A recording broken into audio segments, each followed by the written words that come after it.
On y va.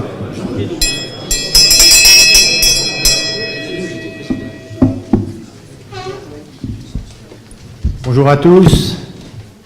Je salue Madame Claude Oudard et ses enfants qui sont venus pour la présentation de l'éloge du professeur Claude Oudard. Et c'est le professeur Jacques Poileux qui va faire cet éloge maintenant. Merci.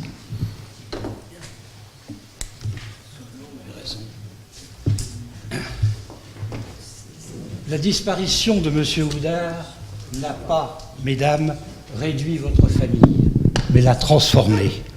Car la mort, infidélité éternelle pour Chateaubriand, n'est pas une absence, mais une secrète présence dont le silence éprouvant saisissait ceux qui, le 21 novembre 2016, en l'église Saint-François de Sales, étaient présents, par amour familial, amitié ou reconnaissance professionnelle. Évoquer la vie de Claude Oudard conduit à plonger dans un passé déjà évanoui pour essayer de le faire revivre en faisant ressurgir les souvenirs avec leur cortège d'émotions et de compassion. Rassembler les souvenirs permet de rendre réel le passé, car, pour Marcel Proust, la réalité ne se forme que dans la mémoire. Celle-ci est le fondement de la dignité de l'homme. Rendre officiellement hommage à Claude Oudard est pour l'Académie un devoir de reconnaissance, tant il a fait pour notre compagnie, dont ces dernières années il était le plus ancien membre. Élu associé en 1959 et membre titulaire en 1966, il fut, pendant l'année 1977, un secrétaire annuel, reconnu et apprécié, dont la présentation avec Jacques Michon du bilan annuel d'activité de l'Académie fut, en ce temps-là, un modèle du genre. Avoir la charge de prononcer son éloge est pour moi un grand honneur et un devoir de fidélité. J'espère, mesdames, votre indulgence et sollicite à l'avance votre bienveillance, car je sais être dans l'incapacité d'utiliser la richesse de notre langue à laquelle il tenait beaucoup, car elle permet seule une parfaite adéquation entre la parole et les pensées.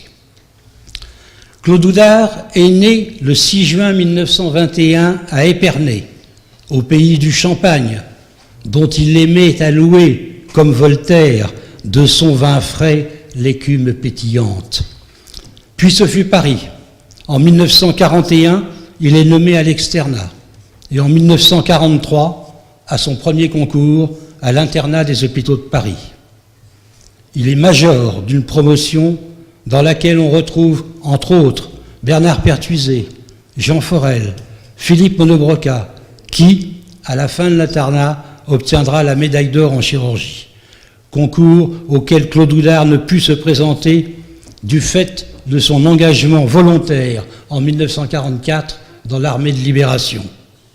Le médecin-lieutenant qu'il fut alors affecté pour la campagne d'Alsace comme aide équipier chirurgical à l'hôpital d'évacuation mobile 405, placé sous la responsabilité de Robert Judet. Il se créera entre eux des liens étroits, professionnels et familiaux. Claude Oudard fit ensuite partie des troupes d'occupation en Autriche, comme chef de l'équipe chirurgicale du même hôpital. La guerre finie, il suit le chemin difficile des concours, dont il franchit avec aisance tous les obstacles, ce qui le mène d'abord à l'adjuvat en 1946, puis au prosectorat en 1948. Il va chez Jean Quenu, il travaille là avec Pierre Guénin, Jacques Boudreau. En 1949, il est nommé à l'assistanat en chirurgie des hôpitaux de Paris. Il est alors à la clinique chirurgicale de l'Hôtel-Dieu, dirigée par Pierre Broc, où il bénéficie d'un environnement exceptionnel et de l'enseignement, par l'exemple, d'une pléiade de chirurgiens des hôpitaux et d'agrégés, parmi lesquels Jean-Claude Rudler, Jean Gosset, André Germain et Félix Poileux, qu'il suivra à Corentin-Selton en 1954. En cette même année 1954, il accède au titre envié de chirurgien des hôpitaux de Paris. En 1956, il devient agrégé des facultés. Faute de poste vacant à Paris, il est affecté à Clermont-Ferrand. Pendant 2 ans, il s'y rend 1 à 2 fois par mois pour un jour ou 2, afin d'assurer l'enseignement dont le programme est condensé pour faciliter la tâche non des étudiants, mais de l'enseignant voyageur. Il fait alors partie de ceux que l'on a appelés les turboprofs. En 1960, Claude Oudard prend la direction de l'un des 2 services de chirurgie de l'hôpital Rothschild, avant de s'installer à Thonon en 1969. Il y restera jusqu'à la retraite en 1987. À côté de ses activités hospitalières, auxquelles il consacre beaucoup de temps, il exerce en ville. La chirurgie libérale qu'il défend permet le contact humain, proche et constant avec les malades et leurs familles. Cette relation, qu'il considère à juste titre comme fondamentale, l'a conduit, comme la loi l'y autorisait, à refuser de prendre le temps plein lorsque celui-ci figura dans la réforme Debray. Aux contraintes de l'administration publique, il préférait l'ambiance plus détendue des établissements de soins privés, où il pratiqua tant à Paris qu'à La Île-et-Rose. Là, retenu à l'hôpital, il lui arrivait parfois d'être en retard, imposant à son équipe, qui ne lui refusait rien, une activité opératoire prolongée quelquefois fort tard dans la nuit. Mais son service, lui, fonctionna toujours à temps plein, sans jamais souffrir du temps partiel du chef, qui s'entoura de chirurgiens de grande valeur, disponibles et dévoués, dont plusieurs sont aujourd'hui présents, témoignant ainsi de leur fidélité. Je les salue amicalement. Aucun de ses élèves n'a oublié l'enseignement du patron lors de la visite. Chaque hospitalisé était l'occasion d'une mise au point, diagnostique quand il le fallait, thérapeutique toujours, avec l'exposé des arguments qui définissaient l'indication. Celle-ci était le fruit de l'expérience qui, pour Oscar Wilde, est le nom que chacun donne à ses erreurs. M. Oudard n'en faisait pas beaucoup, mais il savait que notre métier s'apprend par les blessures des autres. L'opérateur comparait toujours les avantages et désavantages afin d'éviter les gestes potentiellement trop dangereux.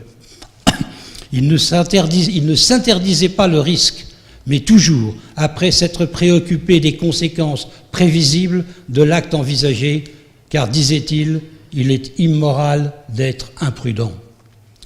Il opérait avec minutie, ses gestes étaient précis et sûrs, donnant en toutes circonstances une impression de facilité. Il était conscient des progrès qui marquent l'évolution d'un métier caractérisé, selon Jean-Paul Binet, par la dualité tête-main. Il accueillait avec bienveillance les méthodes et théories nouvelles, ce qui n'excluait pas, de sa part, la rigueur de l'appréciation clinique et de la conformité à l'éthique. Il pensait, comme Ollier, que plus la chirurgie devient puissante, plus elle doit devenir morale. La technologie n'abolit pas les difficultés, mais en change la nature. Les successions d'avancées, de reculs, d'espérances parfois déçues étaient pour Claude Oudard la preuve que la recherche chirurgicale, clinique ou expérimentale, est un élément fondamental de l'avenir de la chirurgie. Claude Oudard était talentueux, sa brillante et rapide carrière le prouve. Elle est à l'image de l'homme, toujours courtois, d'une grande politesse, enseignée par ses parents qui lui ont appris ce code de la vie sociale qui, pour Alain, est une gymnastique de l'expression imposant le bon usage des attitudes et des mots. L'intelligence du cœur qui définit la tolérance est une valeur sur laquelle il ne fut jamais en défaut.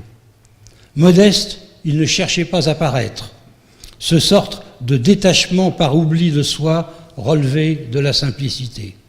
Il n'était ni suffisant ni prétentieux.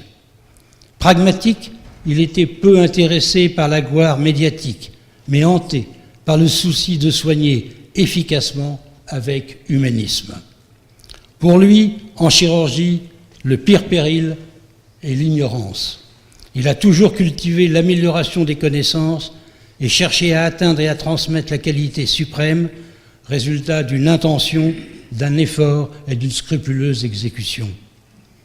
Dans les réunions professionnelles, il écoutait les intervenants et, dans son appréciation, il attachait tout autant d'importance au fond qu'à la forme. Le discours n'est-il pas le visage de l'âme ?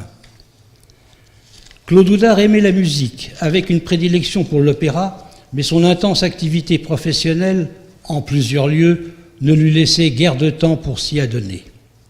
Pendant ses vacances, rarement longues, la marche en montagne, même l'hiver en peau de phoque, était pour lui une détente, comme le furent un temps les promenades en bateau avec de vieux amis.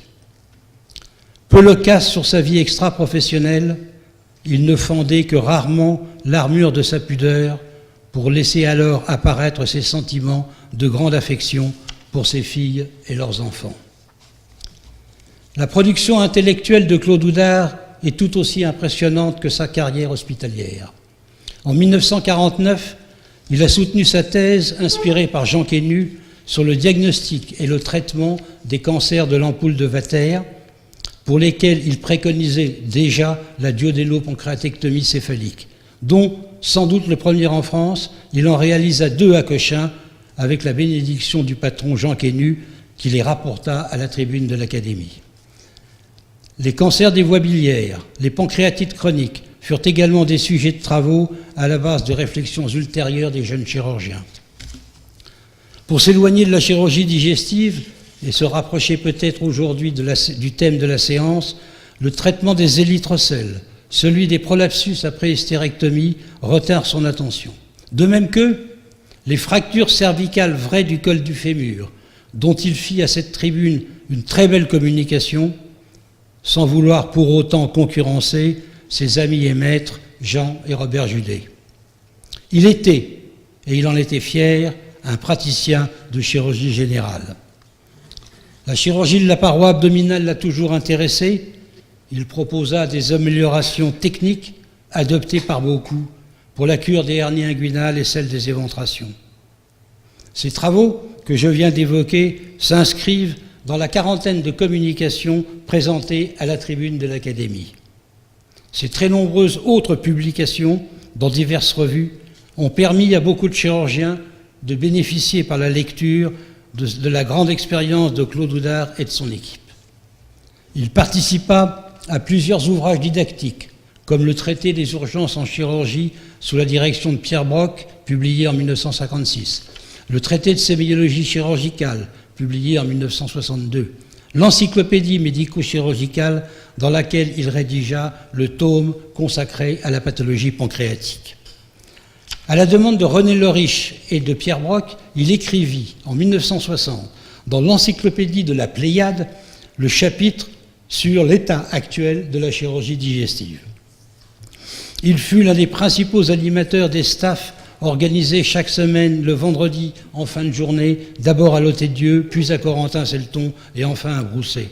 Autour du patron se réunissaient, outre Claude Oudard, André Germain, qui rapporta des États-Unis le principe de ces réunions, Claude Frileux, Hubert Larieux, Michel Garbet et toute l'équipe.